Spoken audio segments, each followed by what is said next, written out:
Ding, we're live. back back at Studio 69. I'm Nice, here. nice. Good to see Yeah, you, Ralph. yeah, good to see you too. Sorry for the long wait. I've had a creative hiatus for quite a while. I think you understand. Like sometimes you just burn out, and the only way to like come back is just to step away for a while. I totally understand. Yeah, I go in and out of those regularly, and I just try to remind myself that everything comes out of nothing. So, and nothing is good. So if you stop everything, there's actually nothing wrong with that. Like, just reading something the other day about some psychologist finally realizing that we need boredom. We're trying yep, to escape boredom and nothingness by filling this artificial made up need of like being busy or productive or whatever all the time, and that's completely BS. Nothing is great, and yeah, when it's, and you can't force stuff, especially creative stuff, right? So yeah, for if it's sure. not working, just don't do it. Do something else. Yep. Yeah, I agree 100%. Yeah, I just read a book by Pico Iyer, the travel writer guy, and it was about the time he spent in Big Sur. He's been going to this like monastic retreat. It's a Catholic retreat. He's an atheist or whatever, but he used it because it's a silent retreat, and it's like that's kind of where he charges his shit up. And he was just saying the same exact thing about how people just can't live with silence sometimes. But yeah, it's kind of crazy. But anyway, for people, You see that in relationships too, like except for like phone zombies when they're like you see people on a date and they're just not paying any, they're on their phones on a date together. Well, that's a bit different, but even relationships, like silence is okay. yep, yeah, for sure. Yeah, people get And in friendships, whatever, hanging out, it's like, why do you have to talk all the time? yep. Yeah, I think I'm bad too because I have some mental stuff where I'm totally fine like not talking to somebody for months and then seeing them and going skiing and being totally fine. A lot of people need like constant contact or nurturing, but I mean I can literally just not see somebody for 5 or 6 months and then just pick up right where I left off. I mean I don't get offended if somebody's doesn't want to be around for whatever reason, but yeah, I'm it's I'm I'm crazy. totally this I'm totally the same, and even maybe to a greater extent because I don't even I avoid using the phone and all that, and so I'm like I don't really call anybody unless I need to, and like my closest friends I haven't talked to in friggin' a year, half a year, I don't know, maybe even longer, and to me it doesn't really matter, and maybe boils back down to that whole connection, non-separation universe thing that there isn't any separation, and we're all like interacting through the existence anyway, and so you're just like overdoing it.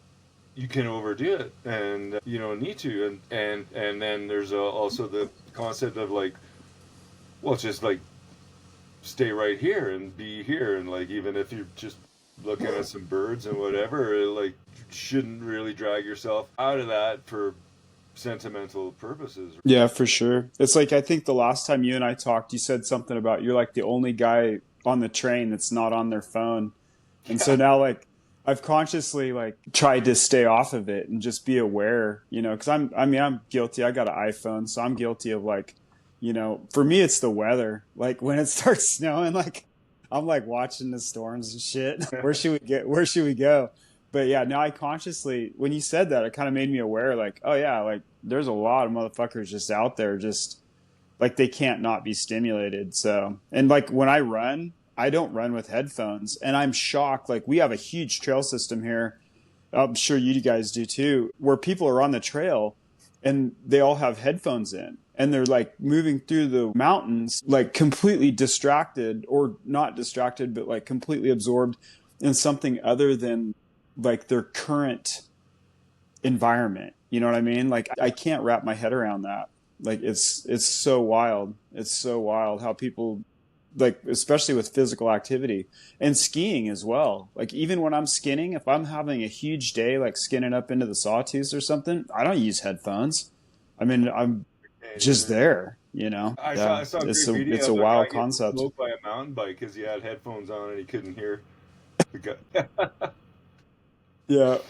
It's like the backpack speakers too. Like I see kids like, they're on the lifts and they have a backpack speaker and it's like, listen to, I mean, I like music, but it's like, fuck, man. Like if I'm out, if I'm riding the wire and just dicking off, it's like being in the city to me. I mean, that's not, going to a lift is not like the end all be all. Like, I'm sure like you guys have you guys got your shit, which is a lot more wild than our shit. Ours is more curated. So, but yeah, it's like backpack Well, speakers and, like you're at the club, we got that. Well, then but there's like, well, you can, sometimes you need something like riding up the lift with Joe Valone. He like pull out his drumsticks and like starts playing drums on the lift, like playing the gondola, yeah, which is sometimes it's fun, sometimes it's like shut the fuck up.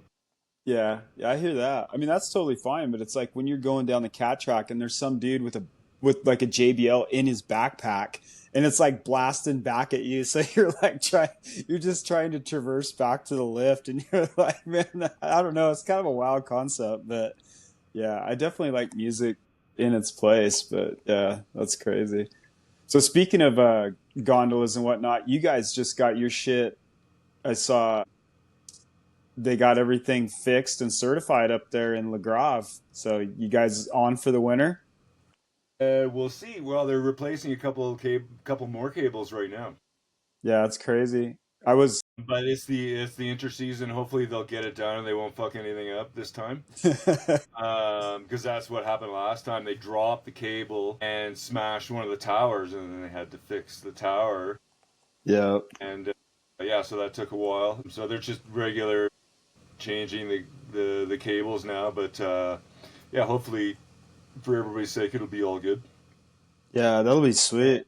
But it slowed down. Like that's why I'm wearing a hat today because we had our first snow today. It's like, No way. well, it's like it's not sticking, but we had flakes. Damn, that's crazy. What's the earliest you guys have ever had a season there? Well, the lift opens same time regardless. It's not Austria here.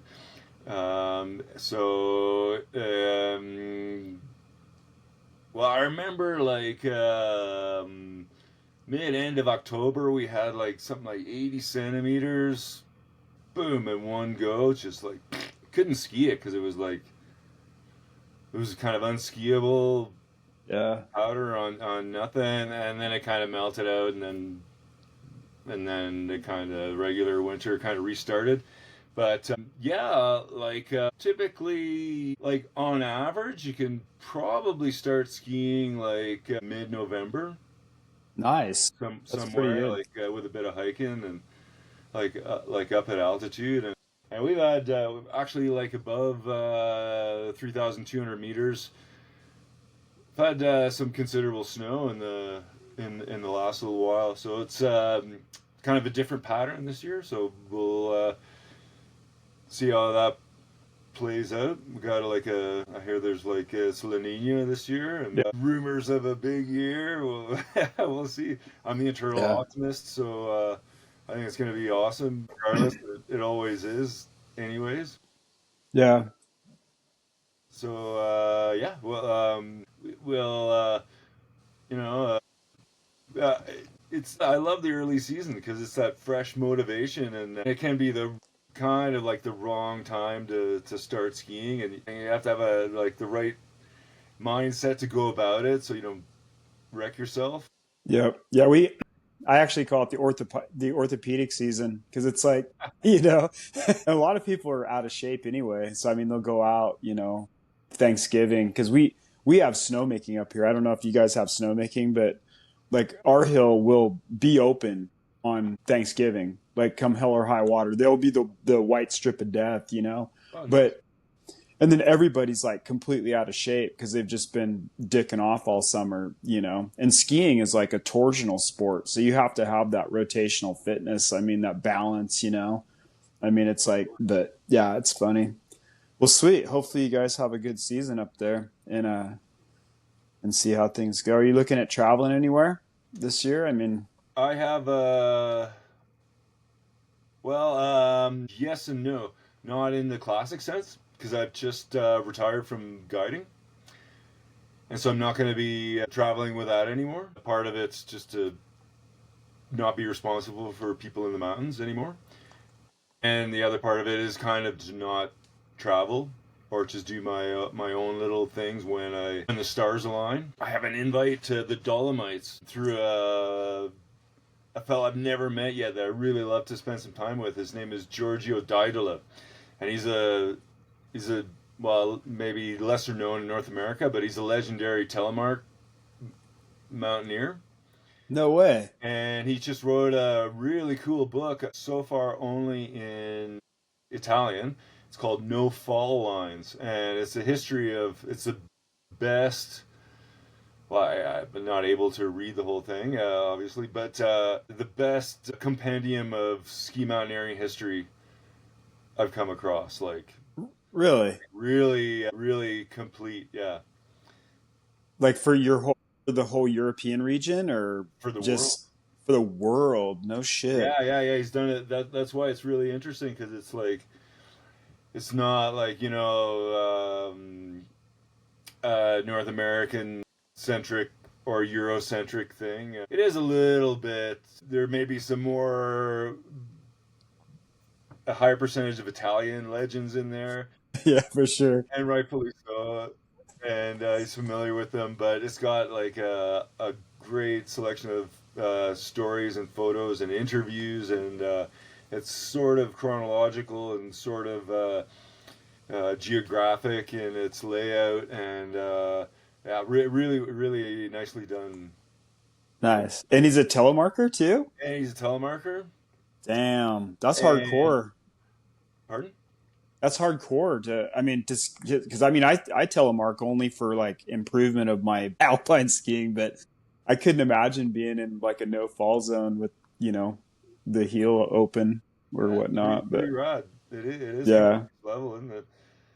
I always think about Bill Briggs too, like skiing the Teton and looking at his shit, 60, 65s with these just shitty ass bindings, and leather boots. But well, that's fucking sweet.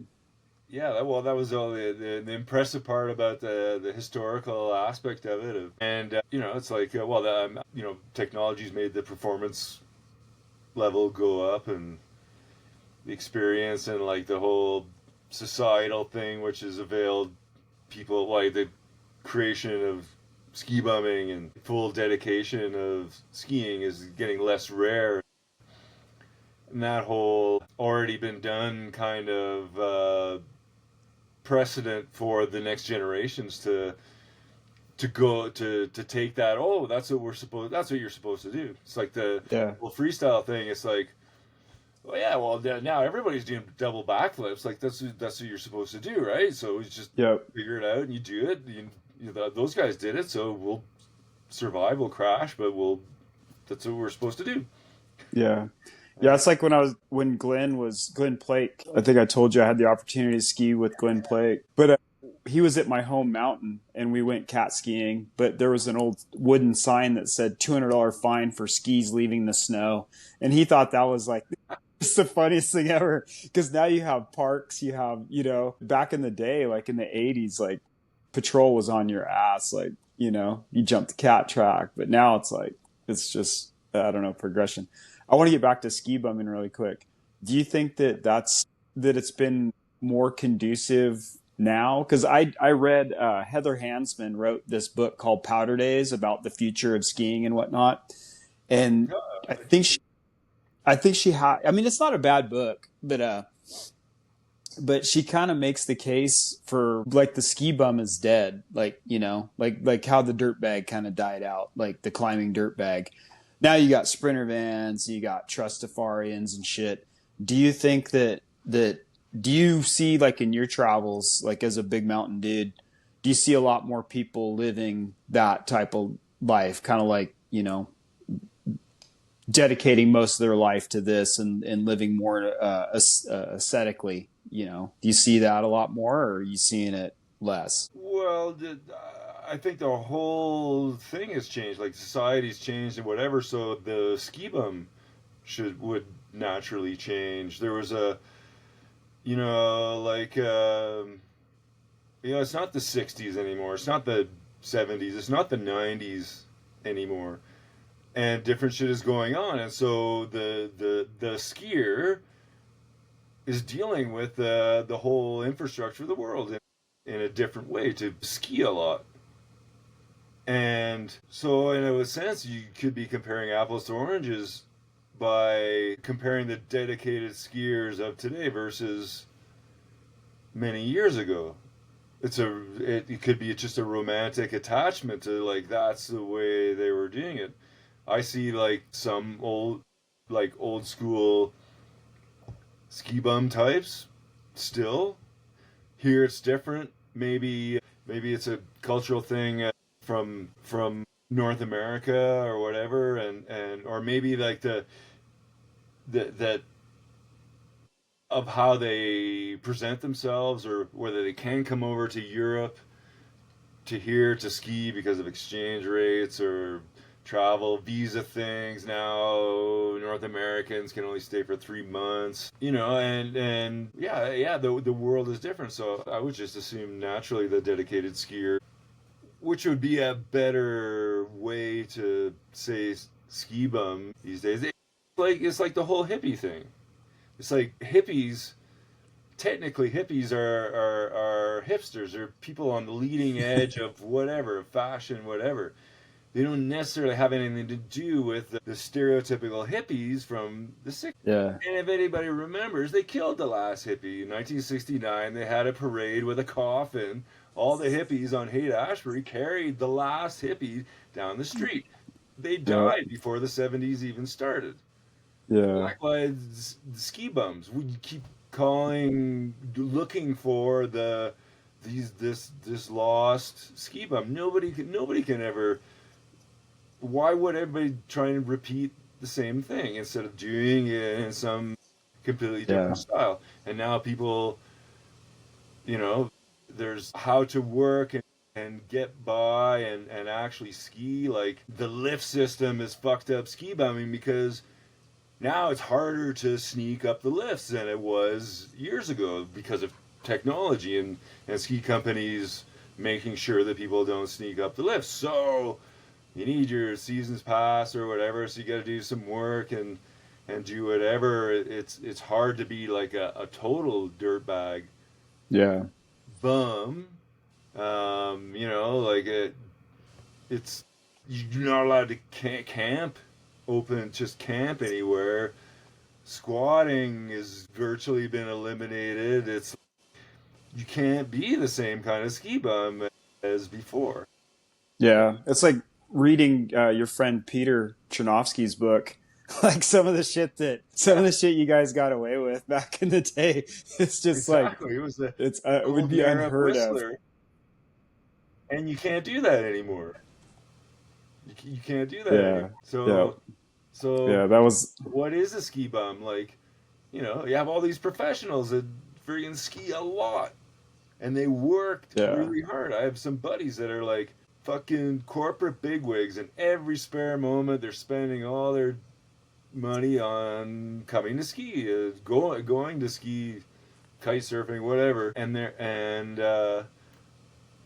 you know, and you still have all the seasonal workers that come in and then they get their pass and they live the that kind of life.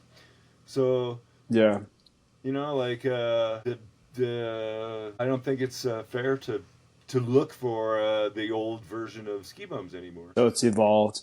So we're definitely evolving into. It is what it is these days, and you can still find skis in the dump.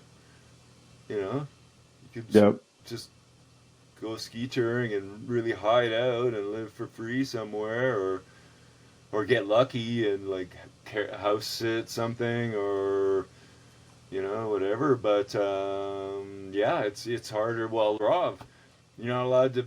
There's like a camping car zone now, so even for people that are coming to spend a couple days here, you can't park in the Telefreak parking lot anymore. It's just live in your van there anymore. That's gone now here. Damn. And it was That's one of kind the of last places you could, or just park somewhere and sleep for a few days. And yeah, they're cracking down on that too. Yeah, a lot of lifts around here. A lot of resorts are doing the same thing. The one that I work at, we actually still allow people, in a further away lot to stay there, Oh, nice. which I think it's great because I mean, it definitely attracts, I mean, but, but every time I go down there, like if I got to go plow the road or something, it's just fucking Sprinter vans everywhere. I mean, I mean, which is okay. I mean, I got a Volkswagen van, so I'm like, I'm kind of prejudiced against somebody that just went out and bought something with a kitchen and a bathroom and all kinds of other shit in there. But I mean, at least they're getting out. But yeah, it's still somewhat allowed. The backcountry thing here is kind of blown up. Like when COVID and shit was going on, like all of a sudden I'm out in the woods and there's just nowhere to fucking park. They kind of were like, hey, you can't go to the lifts. Everybody, like, look at this shit. You had dudes out there just all over the place. I mean, that stupid shit blew up the backcountry scene, at least here. I'm sure you guys have like a pretty established, backcountry scene there, but here all of a sudden exploded here in my backyard too because yeah, it's nice, easy, mellow ski touring, and the lifts were closed. The parking lot was still full. yeah. You were coming here tobogganing, and people that never ski toured before were like, "How do we do this? What do you do with these skins here?" And they're just like trucking around anyway, and more people, and then yeah, now it's even more popular here in the backyard because people discover how nice it is, and yeah, people have discovered ski touring because of that, and the prices of everything are going up. We're still a little bit below North American levels here, but it's coming. Yeah, it's crazy. Like I have to get a new pair of boots, and I don't have like a pro deal, but I get a kind of a pro deal, and like I ski on Elan and Roxa are my two favorite. And I just this year I picked up some shift bindings, and they're pretty. I like them a lot for like keeping the heel in, but for the most part I've tried to switch to plum. I can't get plum bindings anymore. They're just I would have to import them to be able to get them. We don't really have the representation. But the Roxa boots that I had, because Glenn Plake skis on Roxa, and he gave me his old boots to sell because he had a pair of like experimental boots, and he's like, "Oh, take these," and so I started. Yeah, it was really cool because I got a new tongue because they changed the way the tongue works. They changed some of the other like the buckles, so I just stripped it down and put it on my Roxas because he's the exact same. He's 27.5, just like me. And so I went to Mike, the guy that owns the shop that I go through, and ordered the next iteration of Roxas. And those ski boots are almost $1,000 fucking dollars. Like, I mean, I was like, the last pair of Roxas I got, I think were $460 or, like right around $500. And I don't buy boots like every year. I mean, I might be every other year, depending on how I like. Skis are another thing. I mean, I try to ski like 100 to 130 days a year. So, and I'm not easy on them. So I mean, I'll go through skis like maybe once a year, once every other year. But yeah, I was surprised because like this year, shit just got really expensive. So, yeah, it's 2 years only on a pair of boots.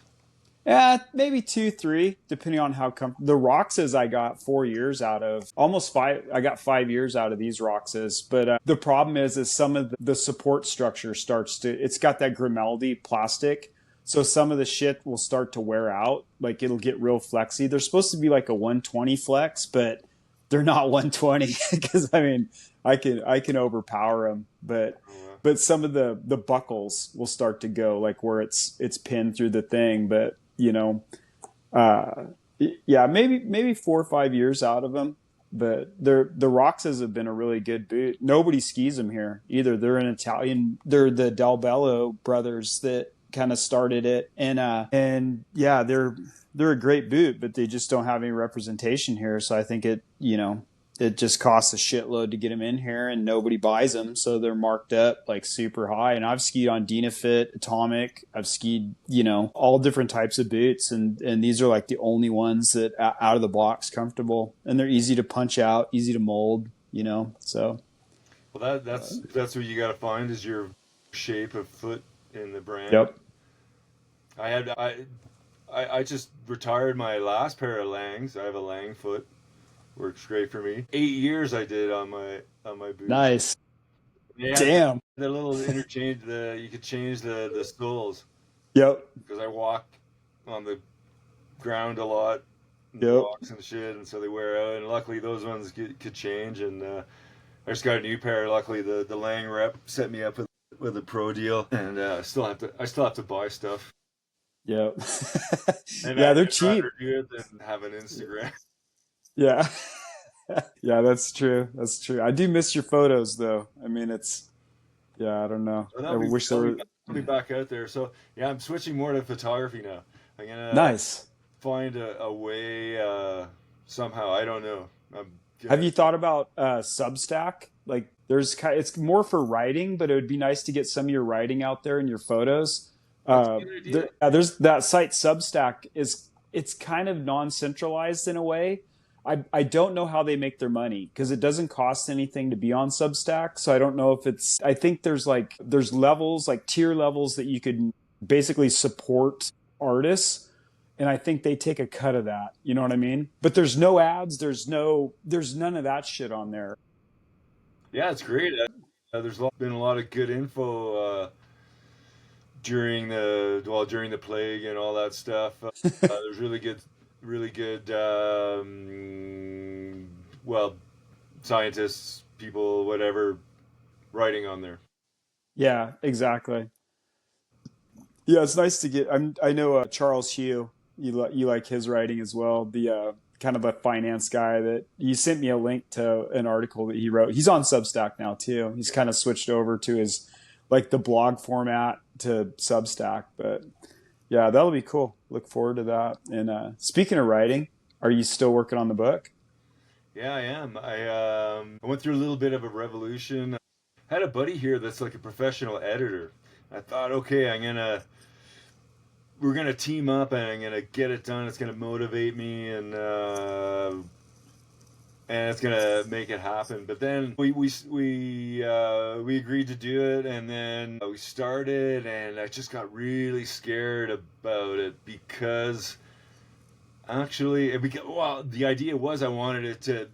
There's a lot of writing in my book, and I wanted it to be the quality writing, and that's why it's taking a long time because I just want to make sure that I get everything in there that needs to be in there, and it's organized and everything. But then I realized that, well, in that process, I'm kind of crafting these tales of each chapter in each chapter, and I can't really have anybody to fuck with my process and to really explain and go through the thought processes of why I'm writing what is not gonna work really. And I just have to. I need some proofreading, of course, and some general stuff. But I have other friends that can just do that. And there's the fucking spell check shit on the Yeah. and whatever. So yeah, I just realized I have to dig deep and do it myself. And it's just Yeah. and consequences that just I'm gonna do my best writing, but it's gotta be it's my piece of art that I want to put out. That's gotta be only me. I can't have anybody rewrite it, ghost write it, whatever. It's that doesn't feel right. So we called it off. And so yeah, I'm going alone, but I'm back on writing, and now it's kind of the writing season. In the summer, well, I wasn't feeling like it. But now the colder weather's starting. I've bit more inside time, and so I'm back on it. So I'm finishing some stuff, and so things are slowly going forward. I had to send all my Robson slides to the Sherpa Cinema. We're doing a film on Robson, Yuhaskun, sorry. It's kind of probably, well, rightfully so, centered around Listy and G's descent of the South Face, and but they're doing it like a kind of synopsis on the history. They were there. Listy was here. We filmed a segment here last winter with the Sherpas, and so I gave them the photos, and they're gonna barrel scan them, drum scan them really good, and so I need those, a few other things. My old slides scanned really well for good quality for the books. So yeah, that's happening. Things are, so it's slowly moving forward. I was kind of like, oh man, I've seen all these other great books coming out, and it's like, oh yeah, I should. Why am I so backseat on mine? And I'm just gonna take my time and do it right organically. I'm not even gonna. I can't be bothered to stress out about soliciting publishers and shit. I'm just gonna do it myself, and get some money together, print some copies. If a publisher is interested, whatever. I just want to have it done. I want to have my project done, and then I can say here to a publisher, if you're interested, you guys can print a bunch of them, and we'll work out a deal. Yeah. Right now, I just want to get it done as an art form, and so I have to get, and well, yeah. So I'll be back into writing, but it's taken these years. I've had a rough year, long and short of it, so I haven't been kind of able to unblock the creative flow, but it's coming back. It's coming back. Nice. So hopefully this fall I can get the writing done. That's my goal, and then I put it together after that. Are you looking at like a memoir style, or more of like a collection of essays of trips you've taken, and or is it like, I don't know? Well, they're no, it's 7 chapters on 7 stories of trips, and so they're all tying into this concept of ski fu. Yes. Skiing is a martial art, and through the circumstances and the people and the experiences and whatever, and yeah. So it's memoirish. Yeah, that's gonna be so awesome. 'Cause, I mean, I have a serious I won't call it fetish with ski shamanism, but I definitely I always think that's kind of like what the whole concept of really getting out there is that metamorphosis into more of a complete being, and using, I mean, if you're using mountain biking or running or whatever medium you have, it's the same. I mean, shamanism is shamanism, but I don't know. There's a like a 1970s punk band called Death.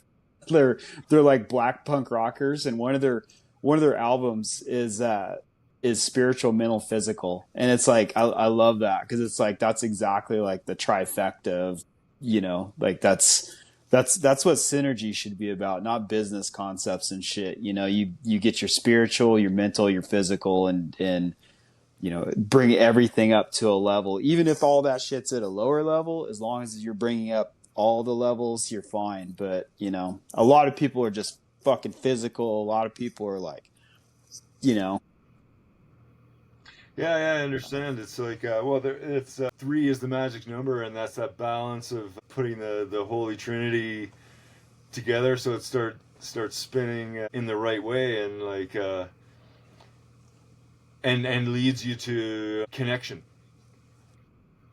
And I think that's the most important concept of the whole shamanism thing. It's just like grokking your interconnectedness with everything, and then therefore the aliveness of the whole universe, and therefore and then everything else falls into place, or begins to. You can the you're able to interact with other people on kind of a connected level once that your whole being under accepts its value in the grand scheme of things. Like everybody is vital to the existence of the universe.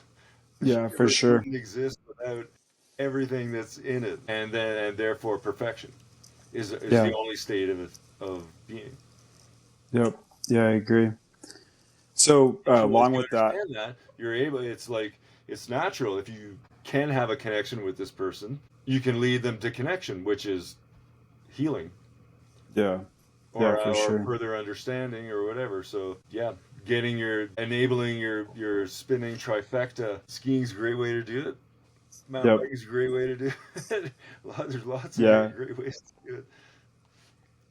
Yeah, anything with flow, a component of flow, I think too. Flow's gotten like a lot of play lately, and it's been commercialized but like when Cent Mihaly wrote that book about flow 2 decades ago or whatever, I picked it up and was like, holy fuck, like this shit's, because at the time I was doing a lot of ultra running. So I was like getting way out there and fucking hallucinating and now it's like some of the best stuff is like just taking some mushrooms and just going out and letting, and just moving through the woods and trying to get as close to a being that's not moving through the woods, but just being the woods moving around the woods. You know what I mean? It's like, but yeah, that's flow, but it's gotten commercialized. But I think any activity where your mind has to like switch, but yeah, that's that. Yeah. But Well, I don't know. we've been my whole summer phase is downhill mountain biking, and and it's taken over from paragliding, and I don't know. I don't know if it'll take over from skiing or not. I don't like, but I'm just fascinated by the getting to the flow state of mountain biking because it's such a barometer of your mental state, especially when you're doing kind of more technical things and whatever. It's like, and yeah, while watching like World Cup downhill mountain biking, just blows my mind of how those guys can achieve such a flow state of such a high level. It's just Yeah.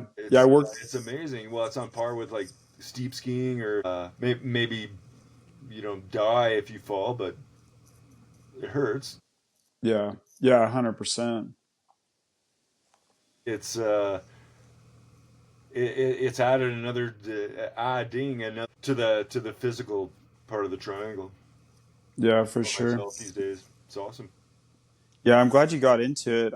I had a hard time like with it's kind of a letting go in a way. I work with a guy that's quite a bit younger than me, but he's a really, really good rider. Like I really like watching him ride because we have a lot of technical shit that's like drops and like where you can't let up. Like if you let up, you're done. Like and watching him go through some of this stuff, it makes me wish that that I would have picked it up years ago. But and I mean he's kind of encouraged me to like go to the bike park, and we have a really progressive park here that you can pretty much start from flat rollers and go all the way up to fucking wall rides and gap and shit, but and then take that shit into the woods. It's kind of like the park, like I lived in the park. I actually bought another pair of like atomic skis just for going into the park, and I'll put those on and just hit the park all day long,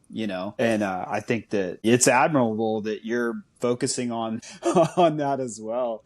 It's like a lot of stuff too. I've had a pretty good wreck on a bike, and then this collarbone's broke from paragliding. So it's like there's certain things that I'm like really leery about, and working at a mountain, most of our calls come for broken collarbones. So it's like, in the summer at least, like when people fuck up mountain biking, the collarbone's like the first thing to go. It's so fucking wild. Tell me I about know that. you. Yeah, I know. I did last fall. What did I talk to you since? No, you haven't No, talked to me no. since that. Yeah, yeah. So last November, I broke my collarbone. I Yeah. used to double following my youngest son Carlos, and just the perfect sent me over the bars and straight into the ground and broke my collarbone. Yeah, because I remember you had healed up just enough to start skiing in December, I think, is the last time that we talked. Yeah, So yeah, yeah. you lucked out. Collarbones, I mean, you're probably like a lot more fit than most people with healing, but collarbones can completely ruin a person's life for a couple years. Yeah, I was lucky it wasn't a complicated one, and I did well in taking on mountain biking. I've been training for it, like maybe not as hard as a competitive mountain biker, but just to be able to take the hits. Because yeah, well, I started jumping at 50, and Yeah. that's been 8 years since I've been jumping on a mountain bike, and it's like anybody else in my age is like petrified of that stuff.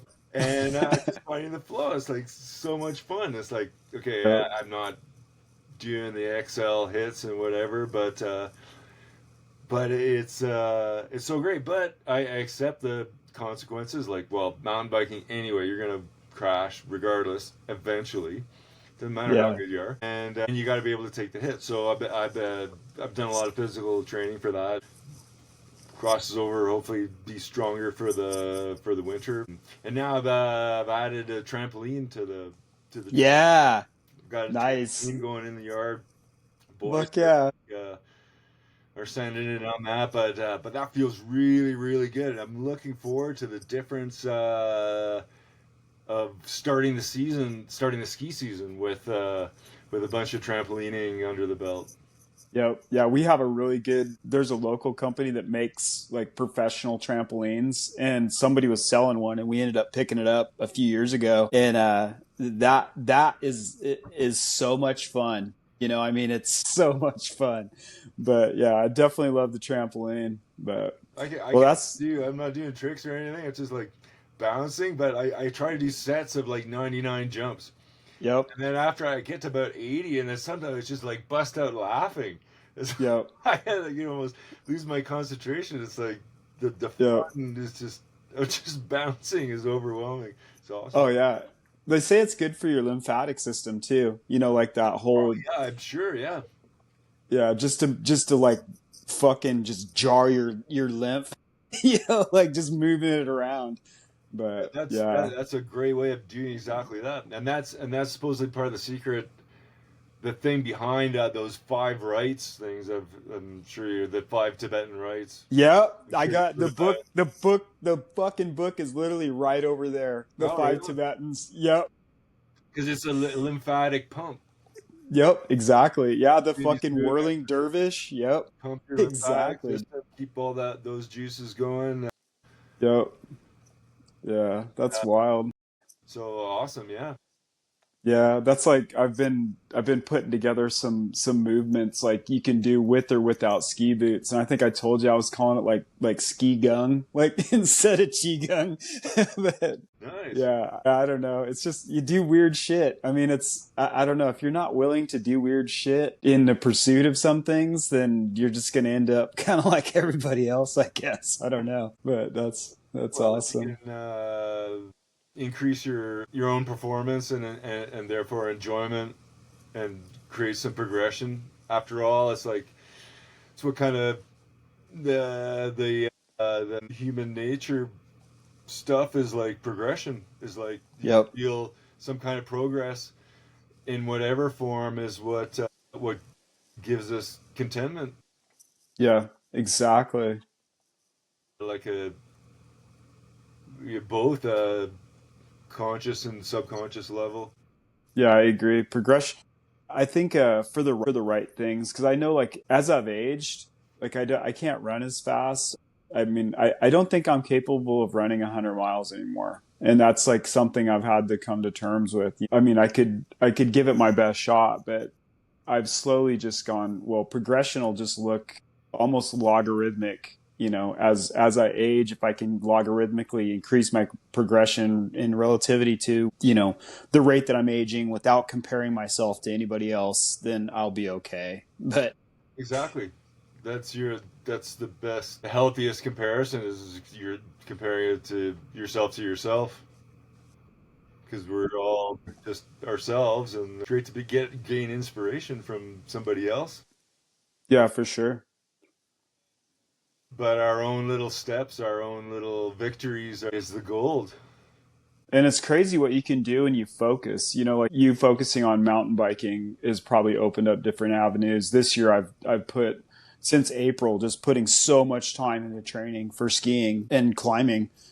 And it's like paying off like massive dividends, and I haven't even put skis on yet. And it's like I don't know, you just look forward to getting out there and testing yourself on things you want to do.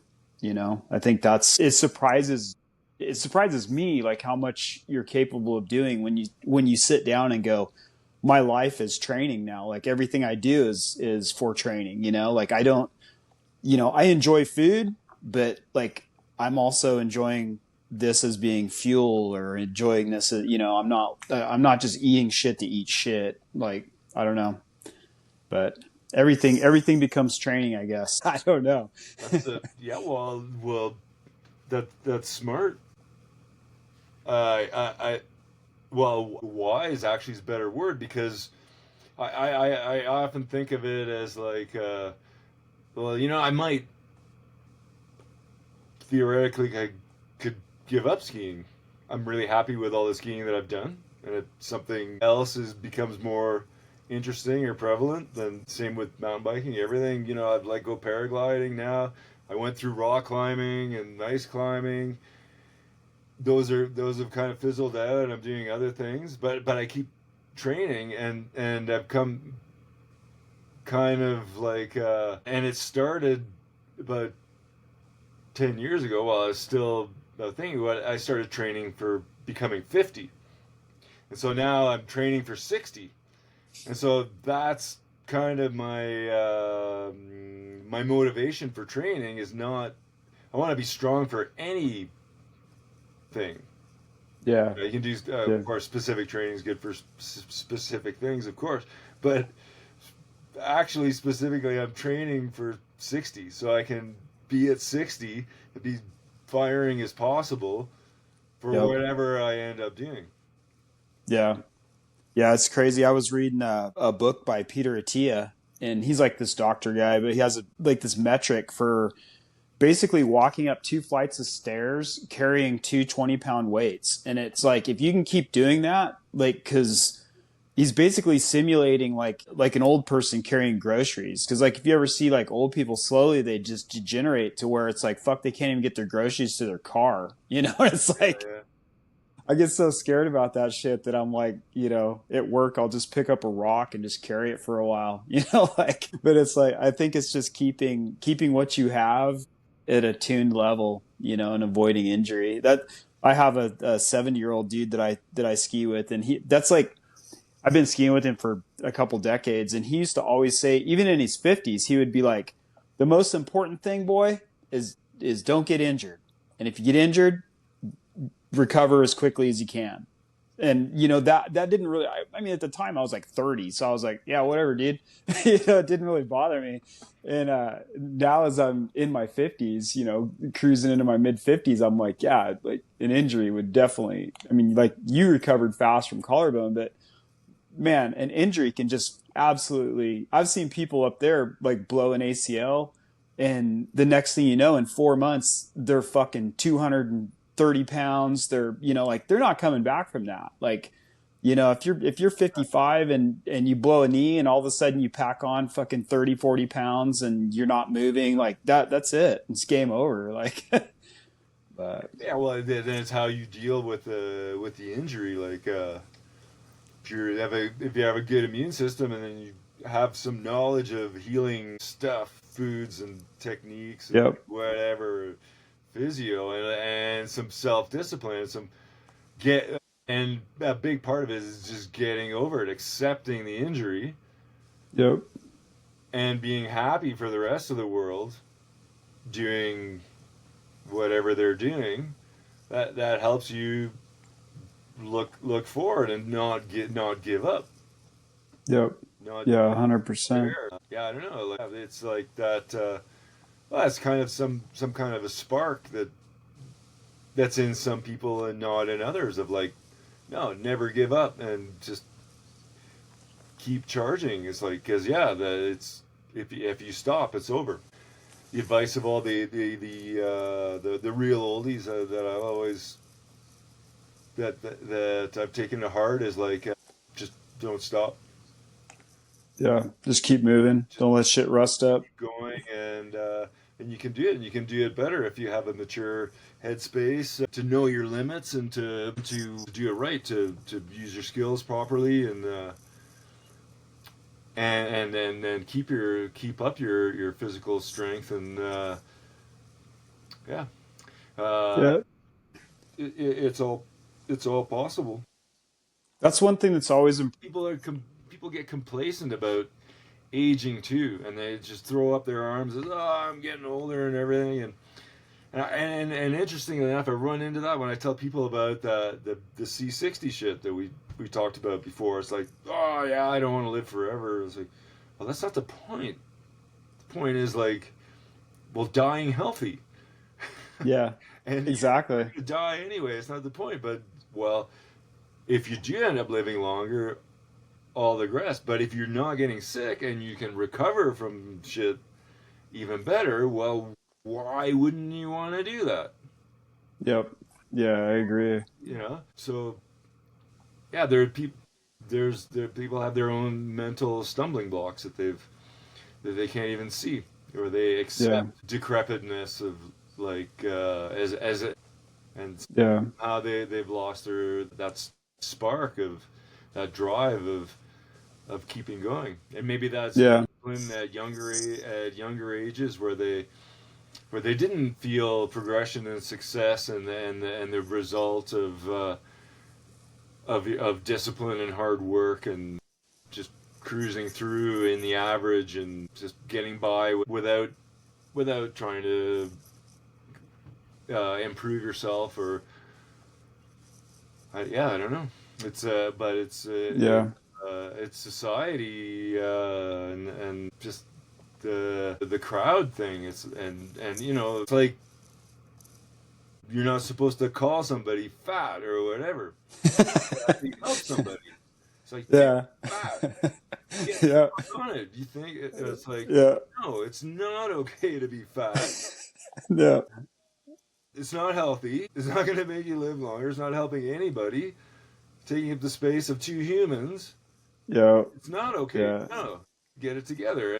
And society's lost and snowflakeness is like intolerant of like criticism, which is good, which is how things evolved. Like a bit of bullying is good for you Yeah. because it makes you Yeah. tough.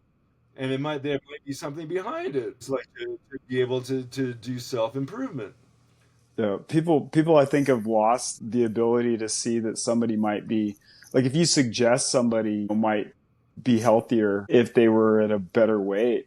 I mean, that's like a completely innocent statement, but it might get taken like completely wrong. It's like you said too. I don't know. And people evolve differently that way too. Like they have to find their own path. Like people are always looking for diets, always looking for, like Ozempic is like a big thing now. And, before that it was the where they put like a fucking lap band around your stomach so you can't eat so much. Yeah. It's like this crazy interventions to where it's not even like did you just try fucking like not eating sugar for a while or it's like immediately like I need this fucking shot, and it's like I don't know. And from what I've read, like Drug, man. yeah, exactly. But they're on it forever. Yep, exactly. They're fucked now. I mean, you start doing this shit unnaturally, your system's just fucked. I mean, I don't know. And I mean, maybe some people do need Ozempic, but I mean, I can't see like, I don't know. I'd try everything possible before I would have somebody operate on me or inject me with shit. But Yeah, well, there's this there's this pride kind of thing, and that's missing in being natural, being a natural, having discipline and whatever. I don't know what it is. I don't know what it is. It's modernism, too much socialism, whatever. Everybody's entitled to just whatever, and they're becoming fat and lazy, and not taking responsibility for themselves, and not believing anymore that there's this whole natural world of doing stuff, just that, and maybe it's that whole anthropocentric, we're the pinnacle of all the civilization of so far, and we're doing it right, and science and Yep. and all that, so society's brainwashed itself into thinking it's some kind of intellectual high ground. And that's the way, when you talk about the real history of humans, like, well, what does it matter? Like, well, how is that going to change anything if, like,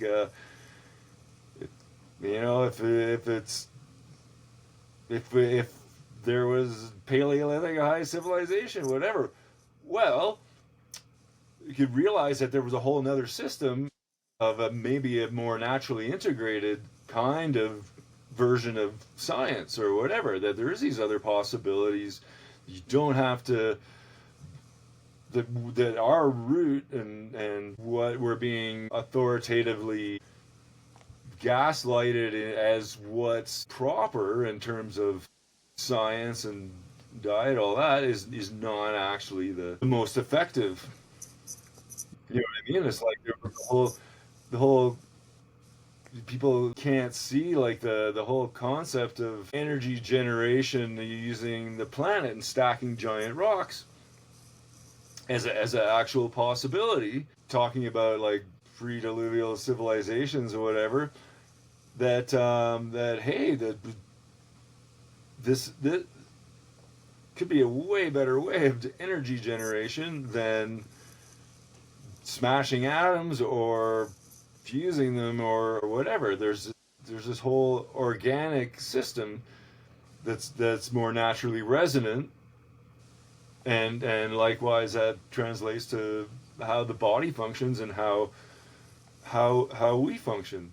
You know what I mean? Yeah, and it's spirit. No pride, and very little pride in growing your own food and being part of that in little ways. It's like, we're too good. We're technological now. We're not going to do that stuff. We're going to work on a computer so we don't have to do any manual labor stuff. Yeah. Yeah, I'll tell you, like, the craziest thing, I had kind of like a mini revelation. My friend lives in California and has a pretty good cannabis farm. I had a revelation when I was there with him on the farm. He said something about, like, the warehouses. They're growing cannabis in these warehouses, and all of his are sun grown. And he has this, like, moment of pride about, and I've seen his farm, like, it's extensive and it's like nothing but labor, but like his cannabis is on another level. You can tell the difference between a warehouse grown plant, artificial light, and him out there, with his wife and his workers tending to this crop. It's like a completely different thing. It's an evolved state, and it's like the sun grown aspect, it's a light. Like, yeah, the sun has got lumens the same as a grow light has lumens, but it's not the same wavelength, not the same air that's blowing across it, not the same, And I think humans have gotten into that too, where we're like little cannabis plants in a warehouse, just soaking up lumens from an artificial light. And it's spirituality too. I just watched this. Some people can like Graham Hancock or not like Graham Hancock, but he has like this whole concept about the kivas, for the Hopi, where they were like evolving into this other dimension. And that's like the hole in the top of the kiva is like, you're basically being birthed into another dimension. And it's like the spirituality's lost on us now as well, I think too. Like, I don't know, the ancient civilizations had a lot, with just basic survival, but then it's like there's form of spirituality, I think, was in a more evolved way, where people here will go to church on Sunday, repent for their shit and then go out and do shitty shit all week long. I think more ancient people had like this concept of like a greater morality when it comes down to it, you know. But I mean, I know the They were Mayans. more exposed, and they're more Yeah, yeah, sensitive to the results, and they were like open to it. If you begin with those concepts from childhood of how things really work, and you're able to put them into practice, then you don't need all that stuff. You gain contentment from your own progression up the kiva, which you're sensitive to, as opposed to being completely desensitized and led away from that kind of spiritual awareness and process.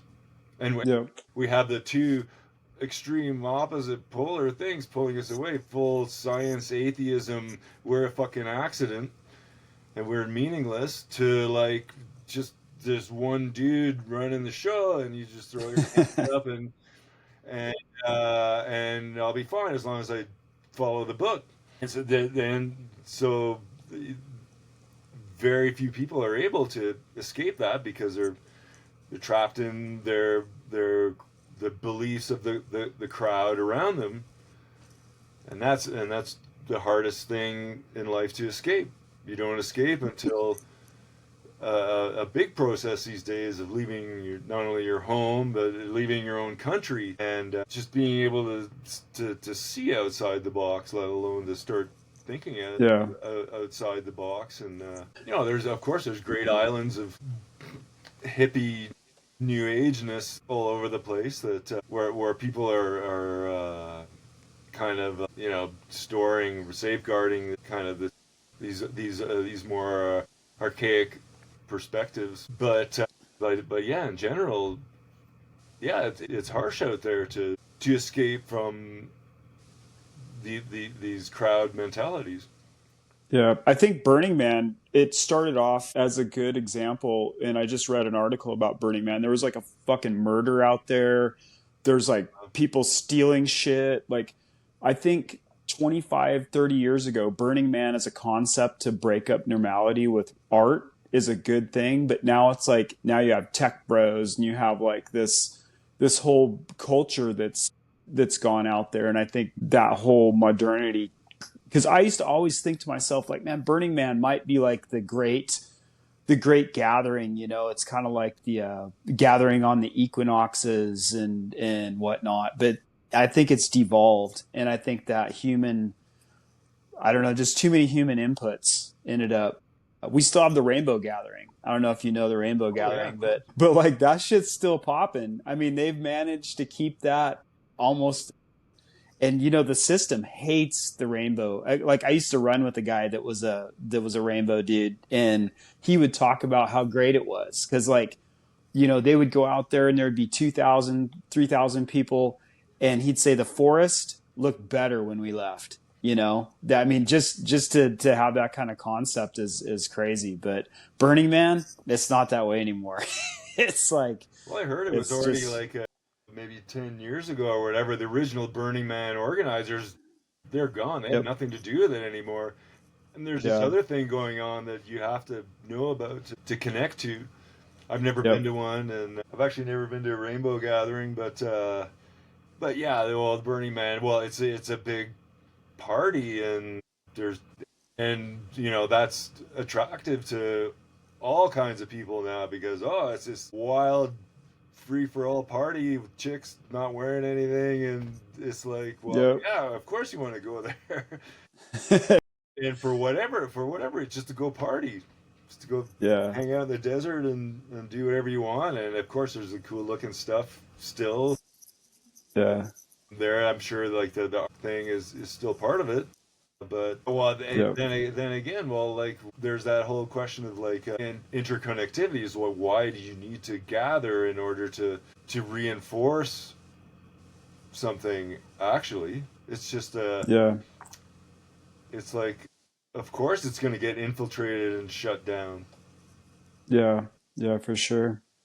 or tainted by Yeah, Babylon, the man that doesn't want this kind of consciousness raising stuff too. Maybe that's why the Dead shows went sour eventually too, and like they weren't the same, and there was all this dark elements kind of messed with that. Well, like everything, because there is power in people gathering together, and that's it's a useful thing. But then also it's like, well, if everybody's collectively deciding to do things even with a physical distance, I don't see how it can be any less effective Yeah.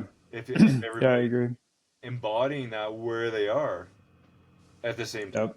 Yeah, for sure. Before I let you go, you want to talk a little bit about guiding and kind of the decision to leave? Like you said, you're retiring.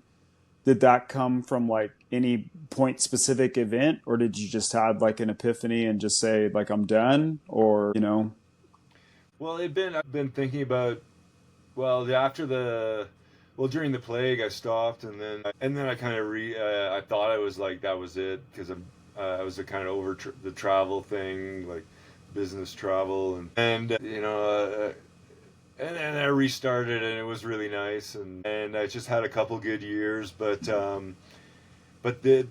this winter was a particularly heavy winter for me in terms of just like surrounding events, things that happened to other people, other friends that are guides. I got worked in an avalanche pretty good really?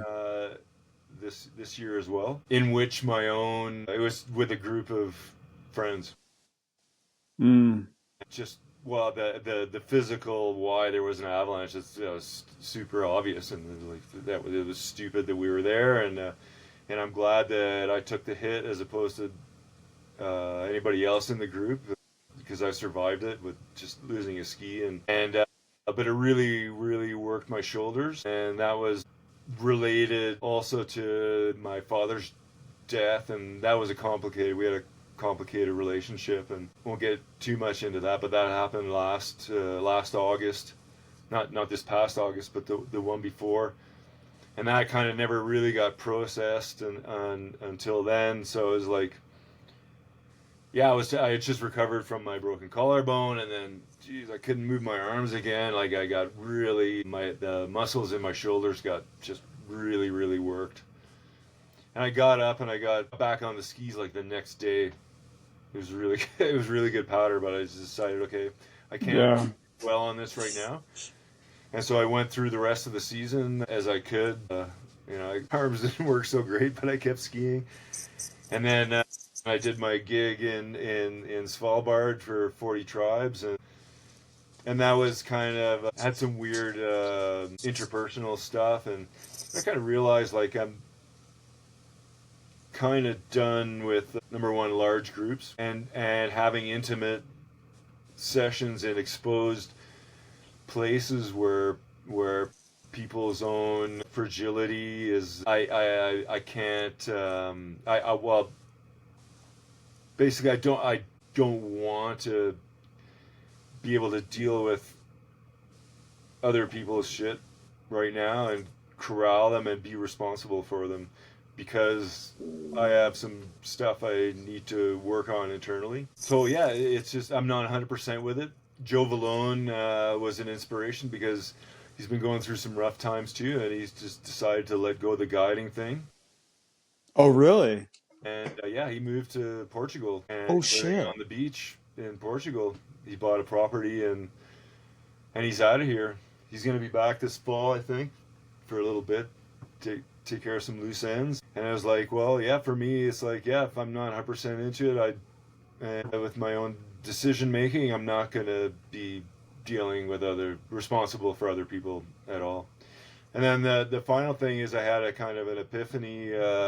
Was looking back in my pictures and we had this polar bear encounter in Pyramiden, in like the most northern bar hotel town on the planet, and the polar bear ended up licking my helmet that I left on the handlebars of my snowmobile. And so for me, Native American traditional culture, well, bears are a direct messenger from the Great Spirit. So that was my message, and I was like, no, okay, yeah, now's the time to pull the plug. I've had 25 ski guiding with no accidents, and I'm gonna leave it that way because it's a harsh way to look at it, but it's just, and it's for, doesn't matter who, any guy, how many, whatever, but we're just getting away with shit in the mountains, just Yeah.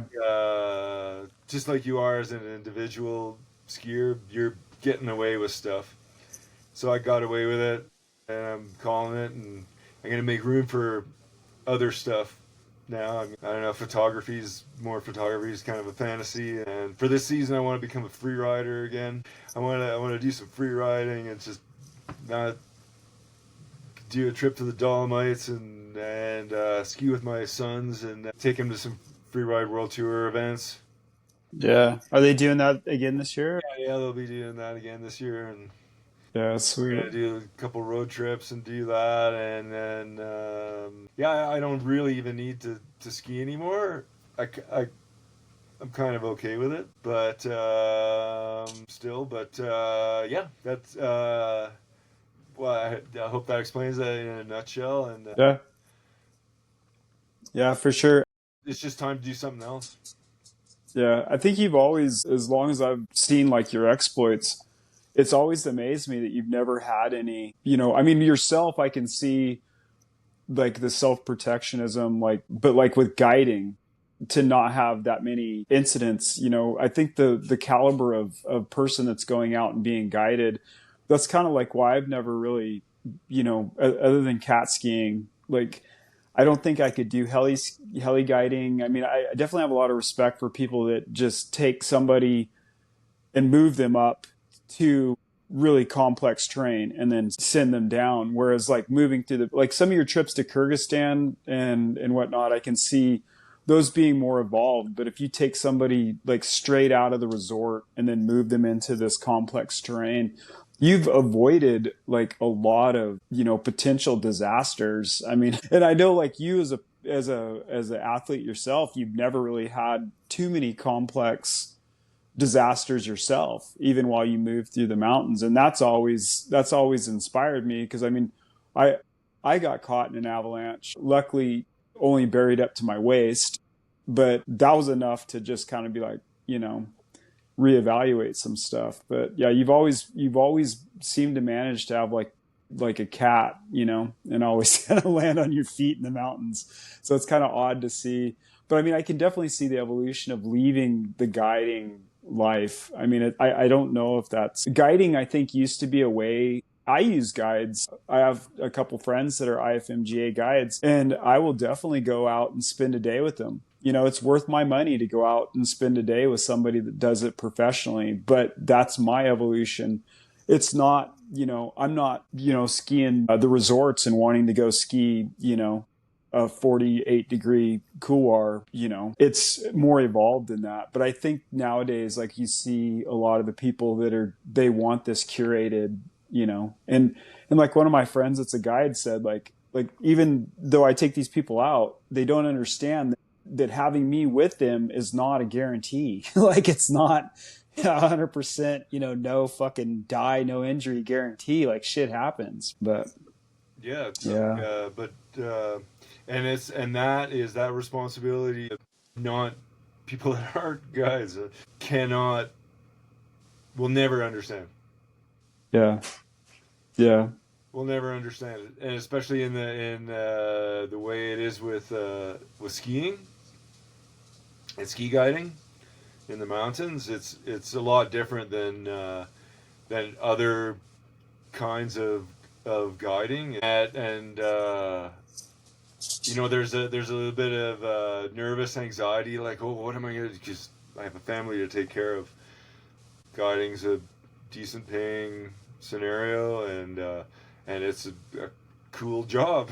But the load that's been lifted off of my shoulders is very liberating. And grateful to everybody who's ever hired me and been with me and put their trust in me. Really, really grateful to all that. I've learned a whole lot about compassionate leadership and tough love, and just, yeah, keeping people towards the fun end of dangerous shit. Yeah, I don't know. I don't know what more I can say about No. that. It's time to do something different. Yeah.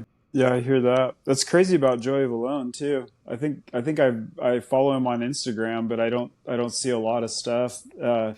Never even never even knew that. That's crazy. Anymore. He's Yeah. on there just to see what's going on. Yeah. So what's he like surfing or like what's he doing? Where's he getting his flow from? And he's a pretty good kite surfer now, and he's just into that. Nice. He's just into that, and I understand. Yeah, Lagrave is kind of worn thin. It didn't work out for his permanent residence plans, and so I think Joe is just bigger than Lagrave. Yeah. And most of us are bigger than the things that we think that our world is. We're all much bigger than that, and we got to give ourselves a space to become even more. It's a tough step to do because there's all kinds of sentimentality and the crowd effect and your Yep. peer effect and that we have to deal with. But that's yeah, that's like other things in life. You have to step outside in order to see the bigger picture. Yeah, for sure. Yeah, that's wild.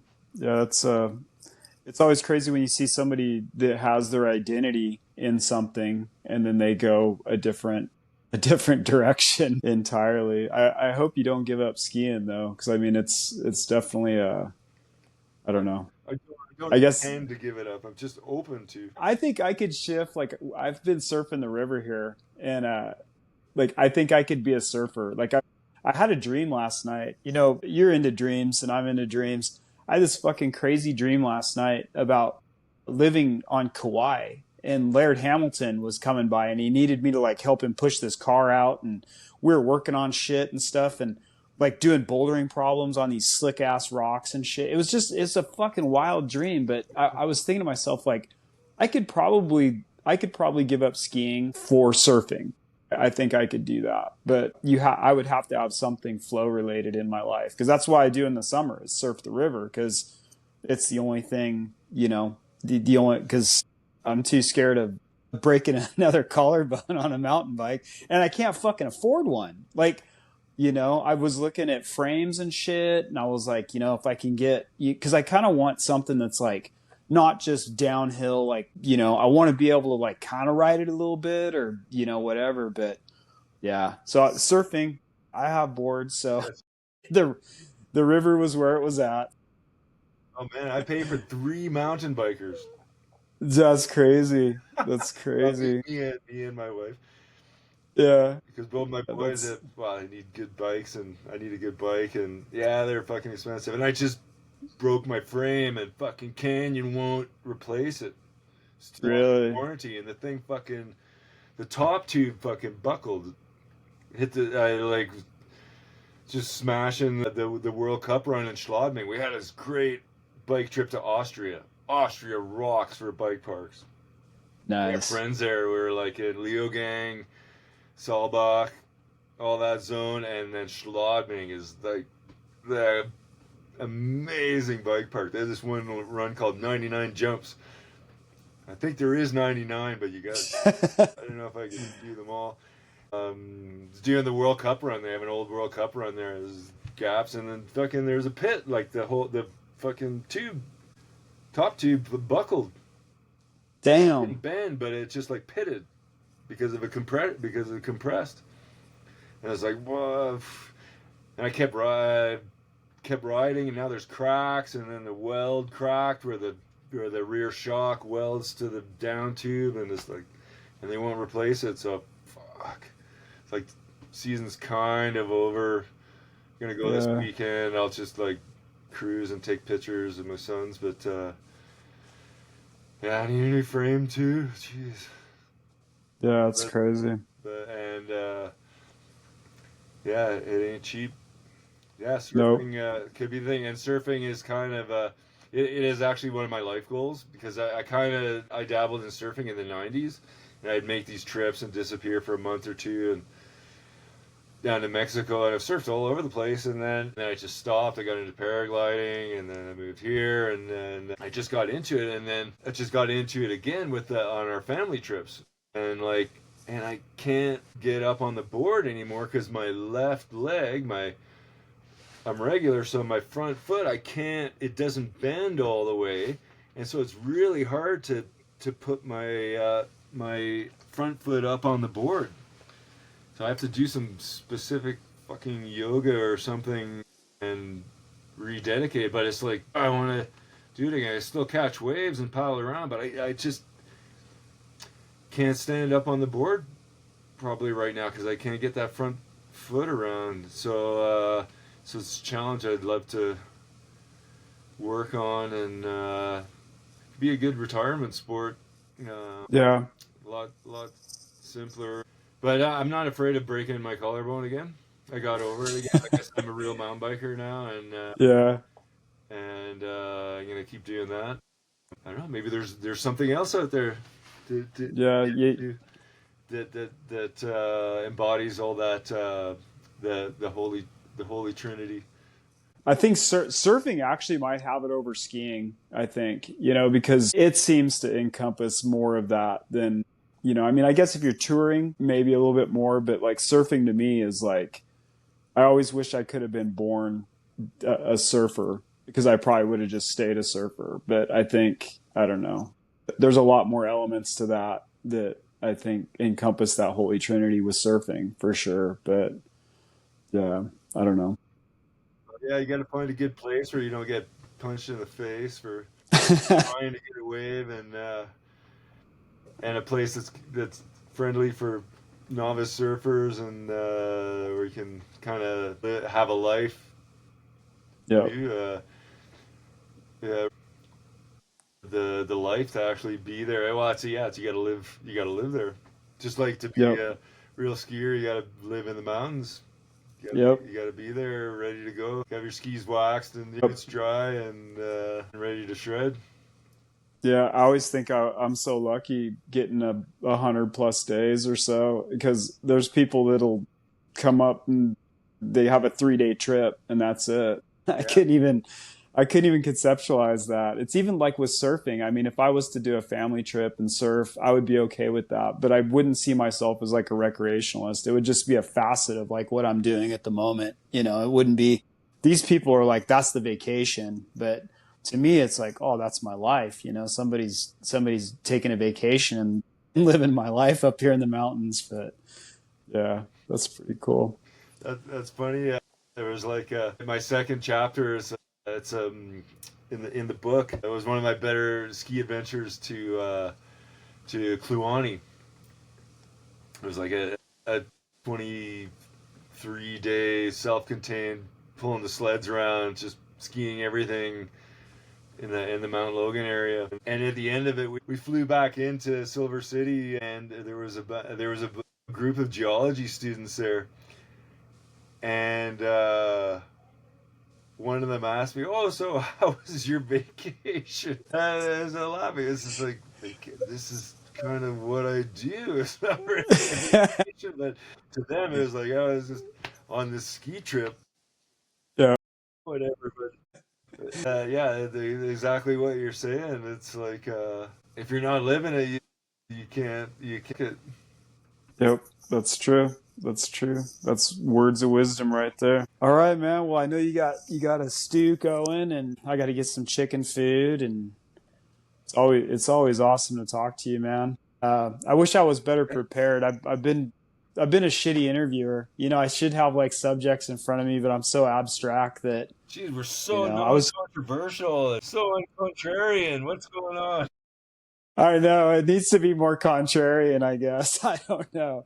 Yeah, the whole name came from Brian McRae. He was definitely a contrarian climber, and he ended up taking his own life a few years ago. But I always admired how he he kind of moved through life, but he had no presence, and I think that's the whole element of my contrarian thing is like because you're not really out there projecting yourself. You don't see, I mean, like Cody Townsend, definitely respect the dude, but he's got his projects, and that's a projection of Cody Townsend, and whatnot.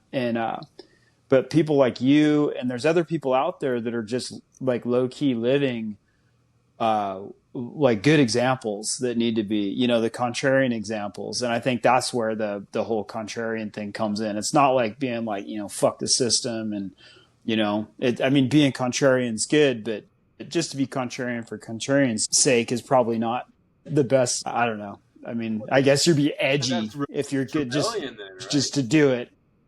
That would be rebellion. Yeah. Being contrarian for the same contrarian. Yeah. Like, well, yeah, you can. Well, there's rebelliousness is a good thing too in a certain way, but just being a pure rebel for the sake of it, causing shit and like, well, that's what's fucking up the world is like, no middle ground. This is Dooku. Damn. Yeah, I saw the other two are a little bit thinner. Yeah, she's all there. She's turbulent. We call her thermonuclear because look at all this fur and all her extra insulation. She lies in front of the fireplace when it's lit, and it's like, you can't even touch her. She's like, fur is so hot. And it's like, how do you do that? Yeah. Like Godzilla, like absorbing radiation, and she's gonna destroy the world eventually. But that's awesome. Yeah, well, maybe the thing contrarianism is an interesting concept because it's not necessarily an opposition. It's not necessarily a notion of opposition in the sense of like just ending up different because and in an honest sense, and it's most honest when I think when there's a Gnostic element to it where you're searching for, or you're all about living not only your own truth but searching for a more universal truth or more universal understanding of life, the universe, and everything, whatever is going on. And so that's the whole problem with the world is that the crowd is believing the big lies. Yep. That's why contrarians stand out, or now all the morons use the word conspiracy theory or whatever, because they're not able to stand their ground, prove their point, or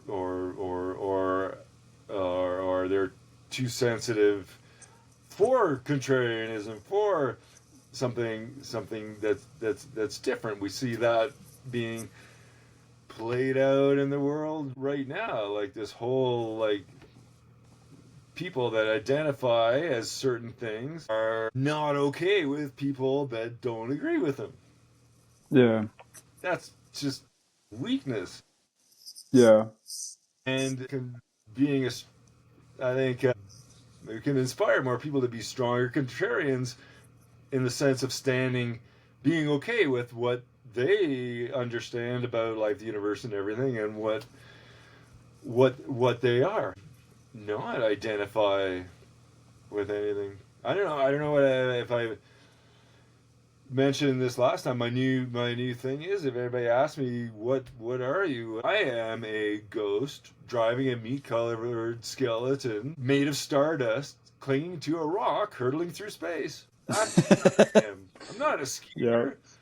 I'm not a mountain biker. I'm not a dad. I'm not any of those things, actually. And so that helps you. I think too much identification blocks the Gnostic process. Yeah, for sure. And it's also a Gnostic process to look at us as all being from the same components, I mean, if you like listen to Terence McKenna and DMT and, the spirit molecule, everybody basically has components of the entire universe in them. So we're basically kind of connected in a way. And I think we kind of miss that, where the whole live and let be type thing is, you know, I don't know. I think there's a lot greater shit out there, but it is hard to connect with people. I mean, I don't know, but I think at the end of the day, the most contrarian thing you can do is just have fun and be happy in any situation, I guess. I mean, I don't know Exactly. if you, I mean, yeah, if you put me in like Auschwitz or something, I probably wouldn't, you know, I mean, I don't know if I would find if that's kind of like that book I just read about the dude going to the monastery. He's talking about like silence and stillness and aloneness are great when you choose it, you know, but it's, Yeah. if you're put into that, then it's hard to make it be healthy. I mean, if I could go into the woods by myself and in a yurt and be alone. But I mean, if you put me in a cardboard box or something, you know, or whatever, I don't know. But I think the choice depends is on how powerful you are in order to yeah. go, well, fuck it, I'm going to enjoy this anyway. And, oh, I can meditate now. Yeah, exactly. Unlimited meditation. Exactly. I finally have the time. Yeah, I don't know. It's definitely something to think about. I mean, conscious choices of how we perceive each situation we're thrown into. But I think that's the reaction is I just read Jason Silva wrote this big ass fucking book about it's called Sacred Derangement, and it's about that whole and he used to be a host for Brain Games, and he was always crazy. Like, I'll try to send you his YouTube channel because he just does these crazy narratives. But he wrote this book, and it's super thick. But it's how you were talking about your book. It's like it's a non-conformist book. He has chapters. It's laid out, but then he's like, it's basically how you would think about something. Where I would be having a thought, and you know, maybe you and I would be touring up the mountain. I'd be like, oh, fuck, dude, I forgot to tell you, you know, and I'd just rattle it out. And you'd be like, oh, shit, yeah. But that's how this whole book is kind of structured in like him just having these epiphanies. But he has this whole thing about sacred derangement. And it's like, I'm only like a quarter of a way through. It's a 500-page book. But the concepts that he's laying out, this dude has been seriously meditating on these concepts.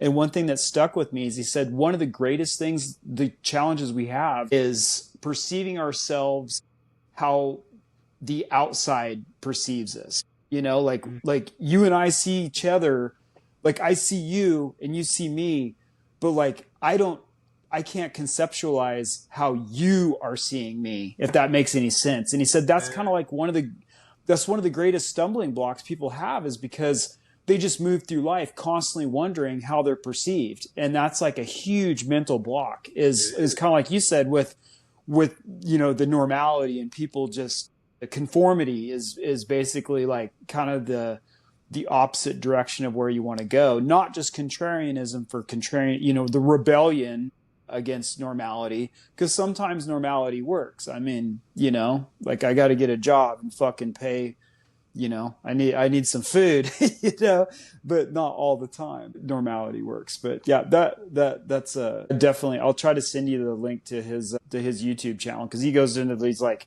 5-minute bursts of just crazy shit. You can tell that he was just sitting around, picked the camera up and is like, I got to fucking get this out. But yeah, he's definitely a scientific background with more of a spiritual leaning or, you know, mental leaning. And he says we all have different ways to access these states of being. His is like spirituality, cannabis, and movement and theater. Like his, you know, What? kind of the whole, yeah, like theater, like, you know, performative, you know, like, I don't know. Beer. Theater. But I said, like, what? No beer? Oh, no beer? No. Yeah. That's probably too lightweight for you'd have to get pretty retarded to shift dimensions. But yeah, so Cool. Well, thank you for I would really love to check that out. yeah, he's got a lot of crazy ass shit in there. I mean, he referenced a lot of writers like, you know, Baudelaire and John C. Lilly. I was surprised he dropped John C. Lilly in there. You know, John C. Lilly gets a bad rap for like fucking dolphins and stuff, but like a lot of the stuff, like the isolation. Huh? You had sex with dolphins? No, that's just what people say. Like, I mean, it's like the whole isolation tank and the communication with dolphins and Okay. yeah, just I don't know. Just every time somebody, hears John C. Lilly, they just think about dolphins. But yeah. So, Well, that reminds me of my mom. I'm grateful my mom, she used to, later in her life, she gained this personal mantra, which was, other people's opinions of me are none of my business. In order to maintain her focus and on what was true and important to her, and how she wanted to be, like to be able to follow her own ideals and visions of being a person. And I find that's super important as a function of detachment and personal empowerment. And well, yeah, well, that's part of the crowd effect, right? Of like how other people perceive you, or worrying about how you're perceived by other people. That is important in certain social scenarios. Of course it is. You know what I mean? If you want to get a date, you brush your teeth and put a little bar of soap in there, of course. But in the greater sense, well, you'll never attract that. You're just putting on an act. The basis of your operational mode is always dependent on what other people are thinking. yep. Yeah, that's Wondering what true. other people are thinking, which might not even be what you assume it might be either, unless you're a clairvoyant and you can read somebody's mind. You don't even actually know what they're thinking of you. Even, there's body language and direct verbal communication, of course, but to a certain extent, it's pretty gray, and so you're just in that mode. One would be just completely basing their operating on something that doesn't actually even exist anyway. Yeah, like speculation. Pure speculation. Yeah, I think the inverse of that's true too, where you can work on skills of. I've really tried to not judge people. I mean, not that I'm going to tell somebody I'm not thinking about them to put them at ease, but just for my own self is just not judge somebody. I mean, just kind of pay people no attention. I mean, it's like the whole joke about mind over matter. I don't mind because you don't matter. It's like I'm not going to think about you, and it's kind of selfish if we go through life thinking somebody's looking for our opinions to validate them. Your mom's exactly right. I mean, I think as you age, you just give a shit less and less too. I mean, like, I mean, this shit's super important. I'm sure, like, I'm sure your boys want to be popular at school. My kids are like, they want that too. But I mean, it's like not to be ostracized.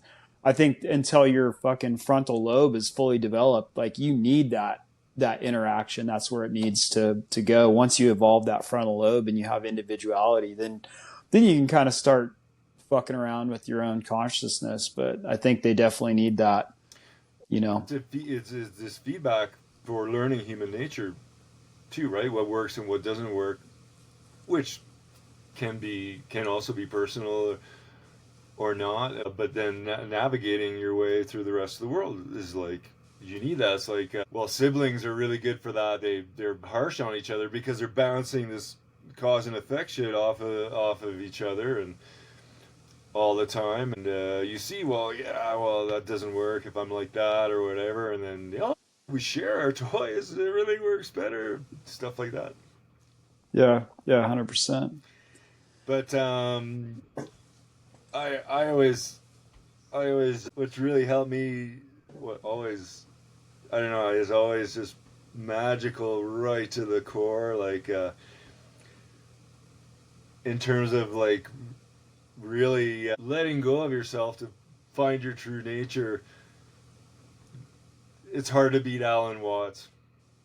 Yeah. It's hard to beat Alan Watts for some good words to like, oh my God, yeah. Yep. Yeah, I agree. I agree completely. He's Yeah. awesome. All right, man. Well, Cool, dude. Well, I I'm guess getting hungry too, and my beer is empty. Oh look, yeah. this is my new favorite beer, Huber. It's from Nice. Austria. Uber. Nice. Things are Yeah, things we always rock. when I when I lived in Germany, it was always funny because people would want you to try different beers. And I'd be like, doesn't the law say you can't fucking fuck with the recipe of beer in Germany? So it's like every German beer is basically made exactly the same way by law, you know? But maybe Austria is different. Well, this is was from Tyrol, from Saint Johann, and I think it's only water, malt, and hops. It's the Yeah. it's the classic. Well, what more do you need? What more do you need? And Yeah. and there's Well, well, they can be different because of the ingredients. You have a little yeah, yeah, you can. different malt, a bit different hops, and the water too. What water you Yeah. use? Yep. Yeah, I agree. You should when you come to the States, you'll be amazed at how many different weird ass beers we have here. Beers that taste like apple cider, beers that, I can't wrap my head around it. But yeah, it's crazy. Too many IPAs. Yeah, too many IPAs, too many. Man, you comparing the I don't want to keep you too much longer, but you comparing the hippies to the hipsters just crushes me because if there's one thing I hate more than hipsters and snowmaking, it's fucking or hippie. It's fucking hipsters, man. Sprinter vans, snowmaking, and hipsters. That's like my that's like my three worst things in life. I never thought about hippies being hipsters. They are. They were the avant-garde of the time. They were the hipsters of back in the day. That's what they call it. That's where the word hippie comes from, right? They were Yeah, the I guess. hipsters, and they that flavor died out, and now there's remnants, but there's the new hipsters. Yeah. Well, if you ever Maybe see, all the Burning Man people. I don't yeah, I don't know. If you ever see me with a handlebar mustache, you can punch me in the mouth, though. But all right, well, it's always good to talk to you, and I'll try to get this thing edited in the next week or so. Any last thoughts? Anything you want to throw out there? I mean, we talked about the book. We talked about you stepping away from guiding. Anything else that you want to throw out there? know. See, can't. Well, No, that's I good. just hope we'll pray for peace and That's good advice to leave it you at. know, other crap Yep. and Yep. and um, Perfect. Nah, not to put you on the spot. No, that's perfect. That's perfect. Yeah, we definitely peace as a concept. I mean, it's attainable. I mean, world peace should be attainable. I mean, we can have tribal conflict and we can argue among friends, but peace as a whole, I think that shit needs to happen like now.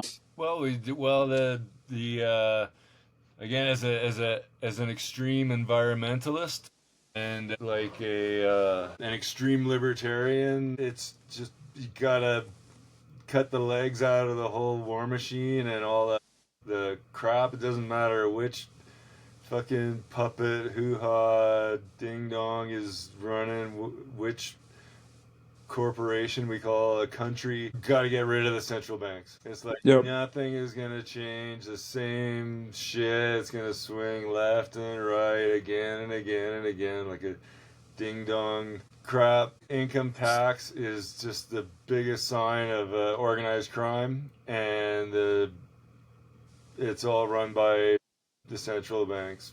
We Yep. shouldn't be paying tax.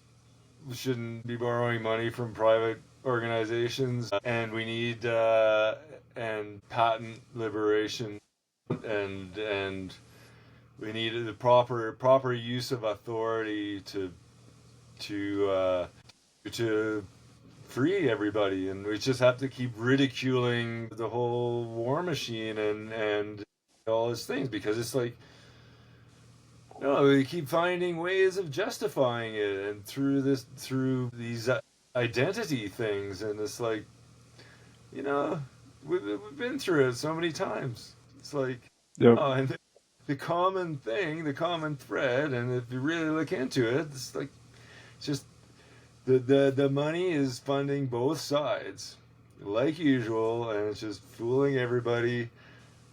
We gotta we gotta rally and support the concept and leaders that are that morally proper libertarians. Yeah. Yeah. Aligned with. Libertarians has been given a bad name, but that's just a technique of poo-pooing our own freedom. Yeah. Some people here in the States though have identified libertarian, and they're definitely not libertarians. You know what I mean? Well, exactly. Yeah, it's like it's already a bad word. It's like don't like to use that thing. Well, the last real one was probably Ron Paul, and Yeah. nobody could figure that out at the time because everybody's brain in the U.S. anyway. That was kind of your last Yeah. hope.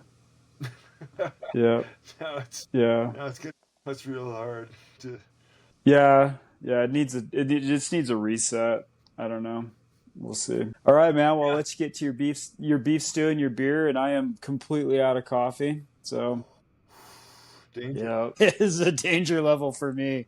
But I appreciate you sitting down with me as always, and I look forward to the book and anything else you're going. Definitely check out Substack or wherever we can start seeing your writing and your photography, because it does the world a good service to see beautiful images like you're capable of creating. Right on. Thank you. That's a good idea, and because kind of what I wanted to do is like little like because I do. That's the way I shoot photography. There's like just this event, and then I have like an article, a virtual article. It's in my head, and I have all these photos, and I have a bunch of them. So whenever I do stuff and I take a series of photos, it'd be great to have a little presentation with like just small write up, just to have a place for it. I'm gonna start making Yep. prints and stuff too. Those are a little bit hard to show the world, but thank you for the Substack. All right. Yeah, for sure. And I definitely, I mean, not that it's a commercial enterprise, but I mean, it's a way to make a little bit of money off of, I mean, people show, I mean, that's the society we live in, is people show their gratitude for good shit by, by throwing out some shekels. You know what I mean? It definitely validates some. I hate to say money validates things, but I mean, like if you go guiding, you're gonna get a fat tip because somebody just had the fucking best day of their life. I mean, it's like Yeah, I don't know. well, of course. It's like, well, it's a token of this what we're using right now. It's just energy, and it's all right to funnel it towards Yep. good things, and Yep. that's a good thing. So if you like it, you want to buy good food, you want to support good art, you want to, you know, all that. Yep. Support the good stuff. Yep. For sure. All right, man. Well, as usual, it's always good to talk to you. One of these days, I'll make it over there to ski. I haven't been to Europe for quite some years, but definitely keen to go rail some powder with you. You always got a place here. It'll be a great pleasure to shred with you. So keep Yeah, training, sweet, sweet. as Yep. will I. Yeah, dude. Yeah. All right, man. Well, take care. Have a good rest of the day or night. Yeah, yeah, I will. All Cheers. all right. Cheers. Take it easy. Yo,